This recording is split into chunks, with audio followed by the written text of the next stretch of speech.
Eu estou prestes a te contar algo que pode salvar a sua vida e está escondido bem na sua frente em cada medição de pressão arterial que você já fez. São dois números, um sobre o outro. Você já viu eles centenas de vezes.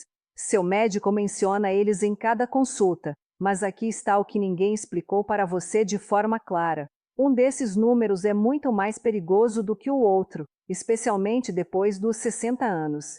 E o número que está matando mais idosos pode não ser aquele que você está acompanhando. Eu sou a doutora Rafaela Monteiro e depois de 20 anos como cirurgiã cardíaca, eu já operei milhares de corações danificados pela pressão alta. Eu já segurei corações falhando nas minhas mãos. Eu vi os efeitos devastadores de derrames e mais derrames. E eu já assisti famílias sendo destruídas porque alguém ignorou o número errado, focou no alvo errado e pagou o preço máximo. O que eu vou compartilhar com você agora é baseado em décadas de pesquisas envolvendo milhões de pacientes. Isso não é teoria, isso é informação comprovada de vida ou morte que toda pessoa acima de 60 anos precisa entender. Ao final deste vídeo, você vai saber exatamente qual número representa a maior ameaça para o seu coração, para o seu cérebro e para a sua vida. Você vai entender por que esse número se torna mais perigoso conforme você envelhece. E mais importante ainda, você vai saber o que fazer a respeito começando hoje. Isso pode ser os 15 minutos mais importantes que você vai passar este ano. Então, fique comigo porque a resposta pode te chocar. Vamos começar pelo básico, porque eu preciso que você entenda de verdade o que esses dois números representam. Quando seu médico ou enfermeira enrola aquela faixa no seu braço e ela aperta forte, ela está medindo a pressão do sangue, empurrando contra as paredes das suas artérias. Mas a pressão arterial não é constante. Ela está pulsando a cada batimento do coração, e é por isso que você recebe dois números. O número de cima, a pressão sistólica, mede a força máxima quando o seu coração se contrai e empurra o sangue para as artérias. Pense nisso como uma onda batendo. Esse é o momento de pressão máxima. O número de baixo, a pressão diastólica, mede a pressão mínima quando o seu coração relaxa entre as batidas. É a calmaria entre as ondas. Então, se sua leitura é 150 por 90, isso significa que a pressão máxima é 150 milímetros de mercúrio e a pressão de repouso é 90. Agora, por décadas, os médicos focaram intensamente nos dois números.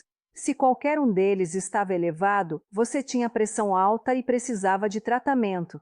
Mas nos últimos 30 anos, conforme os pesquisadores acompanharam milhões de pessoas por décadas, rastreando quem teve infartos, quem teve derrames, quem morreu de doença cardiovascular, um padrão claro surgiu e é um padrão que fica mais pronunciado quanto mais velho você fica. Deixe eu te contar sobre duas pacientes.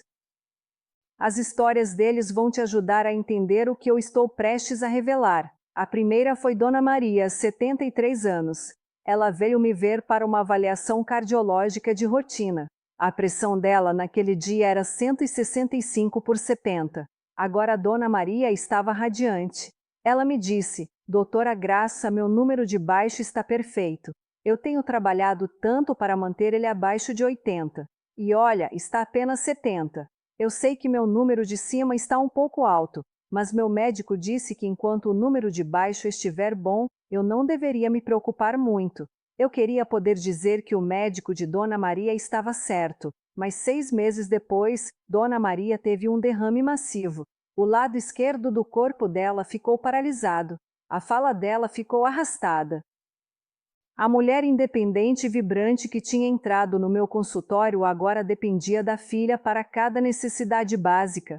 A causa amas de pressão sistólica elevada que tinha estado silenciosamente danificando as artérias no cérebro dela enquanto todo mundo focava em comemorar o excelente número destastólico. O segundo paciente foi seu José, 68 anos.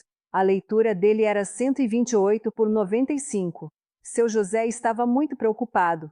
Ele me disse: Doutora, meu número de baixo tem subido há anos. Eu li na internet que a pressão diastólica é a verdadeira assassina, aquela que mostra que seu coração está trabalhando duro demais o tempo todo. Eu estou apavorado que vou ter um infarto. Eu fiz uma avaliação cardíaca completa no seu José. Peste de esforço, ecocardiograma, score de cálcio coronariano. O coração dele estava bem, as artérias dele mostravam placas mínimas. Sim, nós precisávamos tratar aquele número diastólico, mas o risco dele estava longe do que ele temia. Duas pacientes, dois padrões diferentes, resultados completamente diferentes. E isso nos traz a pergunta crítica que você veio aqui para responder. Qual número é mais perigoso, sistólico ou diastólico? Antes de eu te dar a resposta, eu preciso que você entenda algo crucial. Essa pergunta não tem a mesma resposta para todo mundo. Se você tem 30 anos, a resposta é diferente de quando você tem 70 anos. Sua idade muda fundamentalmente qual número representa a maior ameaça. E já que meu público é principalmente pessoas acima de 60 anos, eu vou focar no que as pesquisas mostram especificamente para o seu grupo de idade, porque é aqui que a resposta fica cristalina e onde entender isso pode literalmente salvar sua vida. A pesquisa que mudou tudo veio de múltiplos estudos massivos. O estudo do coração de Flamingo acompanhou mais de 5.000 pessoas por décadas. O estudo Murphy rastreou mais de 300.000 homens. Estudo após estudo envolvendo milhões de participantes, todos apontaram para a mesma conclusão. Depois dos 60 anos, a pressão arterial sistólica é um preditor muito mais forte de eventos cardiovasculares do que a pressão diastólica. Na verdade, alguns estudos mostraram que a pressão sistólica era 2 a 3 vezes mais preditiva do risco de infarto e derrame do que a pressão diastólica em adultos mais velhos. Mas fica ainda mais interessante. Os pesquisadores notaram algo peculiar. Em muitos idosos, a pressão sistólica sobe enquanto a pressão diastólica fica normal ou até desce. Isso cria o que nós chamamos de hipertensão sistólica isolada. Isso é exatamente o que Dona Maria tinha.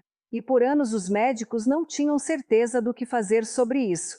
Alguns pensavam, bem, se a diastólica está normal, talvez isso não seja realmente hipertensão. Talvez isso seja apenas envelhecimento normal. Nós sabemos agora que esse pensamento estava catastroficamente errado. A hipertensão sistólica isolada não é benigna, não é apenas envelhecimento, é uma condição perigosa que aumenta dramaticamente seu risco de infarto, derrame, insuficiência cardíaca e doença renal. Estudos mostraram que tratar a hipertensão sistólica isolada reduz o risco de derrame em 30 a 40% e o risco de infarto em 15 a 25%. Esses são números massivos. Nós estamos falando sobre prevenir milhares de mortes e incapacidades todo ano. Então, deixe eu ser absolutamente clara. Se você tem mais de 60 anos, sua pressão arterial sistólica, aquele número de cima, é o número mais perigoso na sua leitura de pressão arterial. Esse é o número que tem mais probabilidade de prever se você vai ter um infarto ou derrame. Esse é o número que você precisa observar como um falcão. Esse é o número que precisa ser controlado. Agora, isso significa que a pressão diastólica não importa? Não, ela absolutamente importa, mas ela importa de uma forma diferente. E entender essa nuance é importante porque afeta como seu médico deve tratar sua pressão arterial. Deixe eu explicar a fisiologia por trás disso, porque quando você entende por que a sistólica se torna mais perigosa com a idade, tudo faz mais sentido. Suas artérias não são tubos rígidos, elas são tubos elásticos que se expandem levemente a cada batimento do coração e depois recuam. Essa elasticidade, essa habilidade de esticar e voltar, serve uma função crucial. Ela absorve um pouco daquela pressão máxima de cada batimento, suavizando a força e protegendo seus órgãos de um impacto constante. Quando você é jovem, suas artérias são flexíveis, elas se expandem facilmente. Isso mantém sua pressão sistólica relativamente baixa e sua pressão diastólica relativamente alta, porque as artérias ainda estão se contraindo de volta durante a fase de repouso. Mas conforme você envelhece, suas artérias endurecem. As fibras elásticas nas paredes das artérias se quebram e são substituídas por colágeno mais rígido. Cálcio pode se depositar nas paredes. Placas ateroscleróticas se desenvolvem. Suas artérias se tornam menos como elásticos e mais como tubos rígidos. Agora, quando seu coração se contrai e envia aquela onda de sangue para dentro de artérias rígidas, essas artérias não conseguem se expandir e absorver a pressão. A pressão sistólica dispara, mas durante a fase de repouso entre as batidas, essas artérias rígidas não ecoam tão efetivamente. A pressão diastólica frequentemente fica normal ou até cai. É por isso que a hipertensão sistólica isolada é tão comum em pessoas acima de 60 anos. É um resultado direto do enrijecimento arterial. E aqui está o ponto crítico. Aquela pressão sistólica elevada não é apenas um marcador inofensivo de artérias rígidas. Ela está ativamente causando dano. Toda vez que sua pressão sistólica dispara, ela está martelando seus órgãos, seu cérebro, seus rins, seu coração, seus olhos. Os vasos sanguíneos delicados nesses órgãos estão sendo lesionados a cada batimento cardíaco. Pense nisso como ondas batendo num quebra-mar. Algumas ondas grandes não causam muito dano, mas milhares de ondas, dia após dia, ano após ano, vão rachar aquele quebra-mar. É isso que a pressão sistólica elevada faz com seus vasos sanguíneos. Ela cria lesões minúsculas. Seu corpo tenta repará-las, mas o processo de reparo leva a mais rigidez, mais inflamação, mais aterosclerose. É um ciclo vicioso. O cérebro é particularmente vulnerável. Os pequenos vasos sanguíneos que alimentam o tecido cerebral não conseguem lidar com pressão alta crônica. Eles desenvolvem microaneurismas, pontos fracos minúsculos que podem se romper causando derrame hemorrágico, ou eles ficam estreitados e bloqueados causando derrame isquêmico. E mesmo que você nunca tenha um derrame, a pressão sistólica alta crônica causa milhares de derrames silenciosos minúsculos. Áreas microscópicas de tecido cerebral morrem. Com o tempo, isso leva a demência vascular, perda de memória, confusão, mudanças de personalidade. Muitos casos do que chamamos de doença de Alzheimer são, na verdade, demência vascular de anos de hipertensão sistólica não controlada. Seu coração sofre também. Aquele músculo, coitado, tem que gerar força enorme para empurrar sangue para dentro de artérias rígidas e de alta pressão. Com o tempo, o músculo cardíaco engrossa tentando acompanhar a demanda. Esse engrossamento, chamado hipertrofia ventricular esquerda, é perigoso. Um coração engrossado é um coração mais rígido. Ele não se enche adequadamente, ele não bombeia eficientemente. É assim que você desenvolve insuficiência cardíaca, não de um único infarto, mas de anos do seu coração trabalhando além da conta contra a pressão sistólica elevada. Seus rins contêm milhões de unidades de filtragem minúsculas, cada uma suprida por vasos sanguíneos delicados.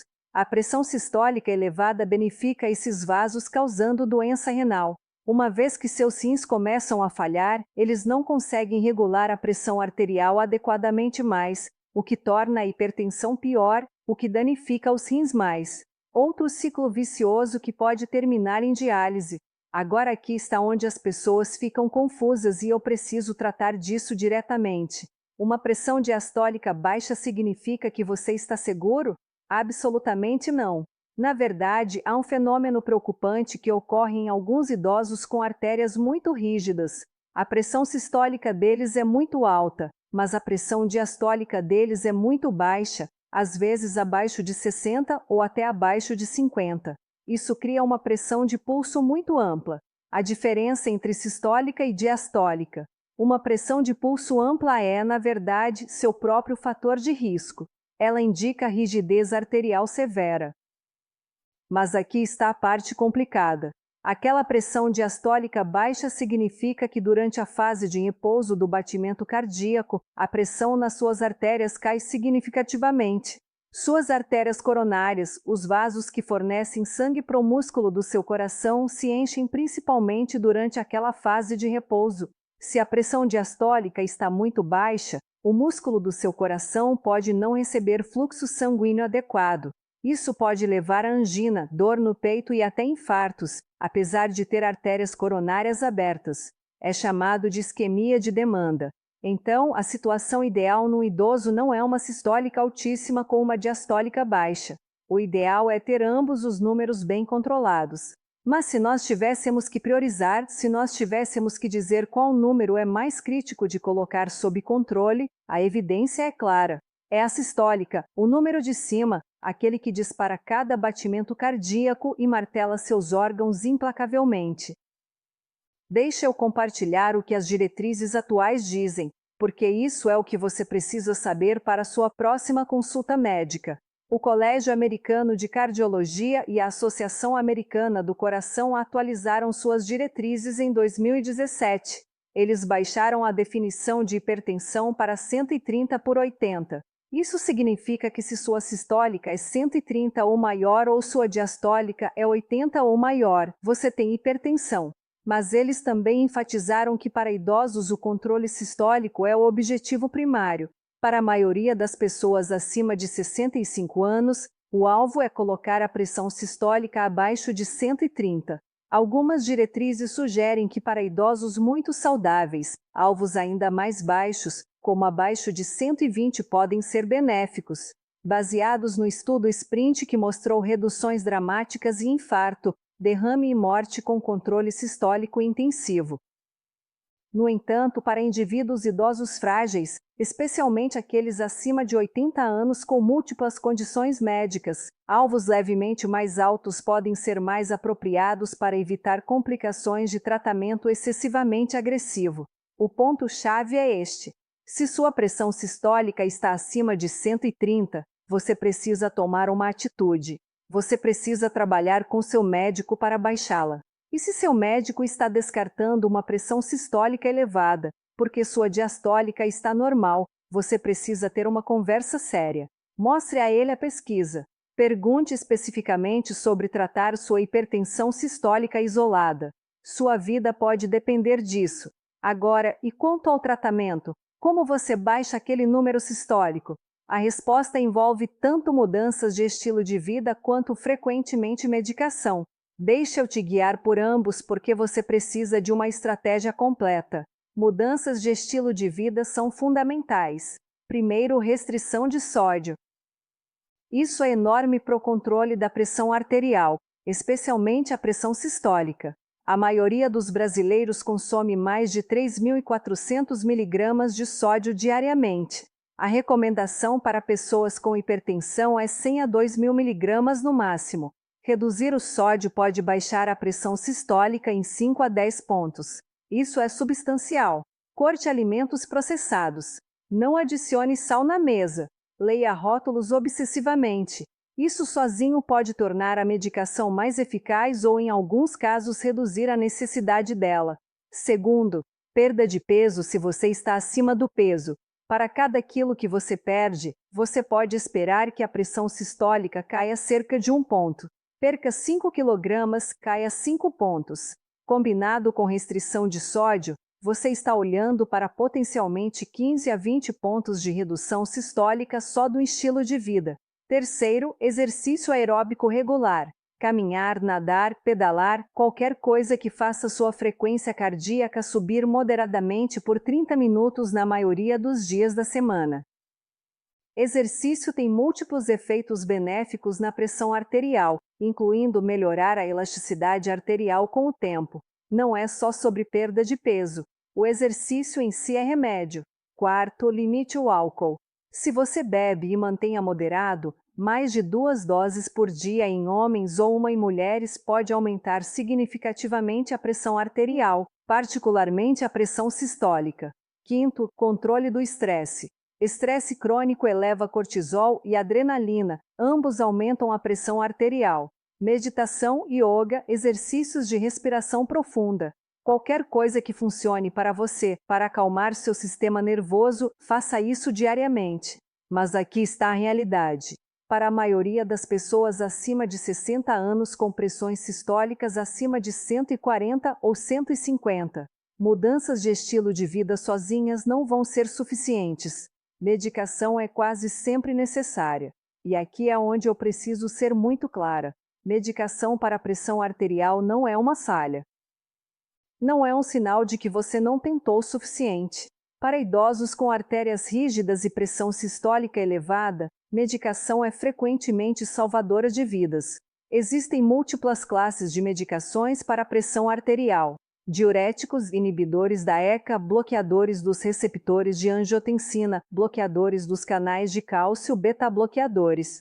Cada um funciona diferentemente. Muitas pessoas precisam de 2 ou 3 medicações para controlar a pressão sistólica adequadamente. Isso é normal, isso não é excessivo. Seu médico vai escolher medicações baseado nas suas outras condições médicas. Se você tem diabetes, certas medicações protegem seus rins. Se você tem insuficiência cardíaca, outras ajudam seu coração a funcionar melhor. O importante é encontrar a combinação certa que controla sua pressão sistólica sem causar efeitos colaterais intoleráveis. Se uma medicação te deixa tonto ou causa tosse ou cria qualquer problema, conte ao médico. Não simplesmente pare de tomar. Pergunte sobre alternativas.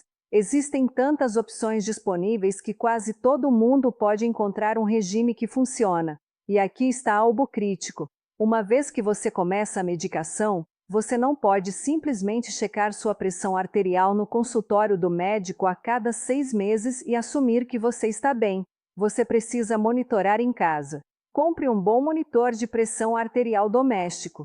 Cheque sua pressão de manhã e à noite durante a primeira semana de qualquer medicação nova ou mudança de dose. Uma vez que você está estável, cheque ela pelo menos semanalmente. Mantenha um registro. Leve isso para os seus compromissos. Esses dados são incrivelmente valiosos para o seu médico otimizar seu tratamento. Algumas pessoas têm o que é chamado de hipertensão do jaleco branco. A pressão arterial delas está bem em casa, mas dispara no consultório do médico devido à ansiedade. Outras têm hipertensão mascarada. A pressão delas está bem no consultório, mas elevada em casa, o que é, na verdade, a situação mais perigosa. Monitoramento doméstico pega ambos esses padrões. Ele te dá aí ao seu médico o quadro real do que sua pressão arterial está fazendo dia a dia. Agora deixa eu tratar de algo que eu ouço constantemente. As pessoas dizem, mas doutora Graça, meu pai viveu até os 90 anos com pressão alta e nunca tomou medicação porque eu deveria. Viés de sobrevivência? Essa é a resposta. Para cada pessoa que vive uma vida longa, apesar da hipertensão não tratada, existem muito mais que morreram de derrame ou infarto nos seus 60 ou 70 anos. Você não ouve as histórias deles porque eles não estão aqui para contar. Os dados são esmagadores. Tratar pressão sistólica elevada salva vidas. Previne derrames, previne infartos, previne insuficiência cardíaca e insuficiência renal. O número de pessoas que precisam ser tratadas para prevenir um evento cardiovascular é pequeno. Nós estamos falando sobre tratar 15 a 20 pessoas para prevenir um derrame ou infarto em 5 anos. Essas são chances excelentes para uma medicação que é geralmente bem tolerada. Outra coisa que as pessoas dizem: eu me sinto bem, minha pressão arterial está alta, mas eu não tenho sintomas. Por que tratar algo que não está me incomodando? Porque no momento em que a pressão alta causa sintomas, dano massivo já ocorreu, o derrame acontece de repente, o infarto ataca sem aviso. Você não recebe um aviso gentil do seu corpo de que sua pressão sistólica tem estado alta demais por tempo demais. O primeiro sintoma é frequentemente o evento catastrófico. É por isso que hipertensão é chamada de assassina silenciosa.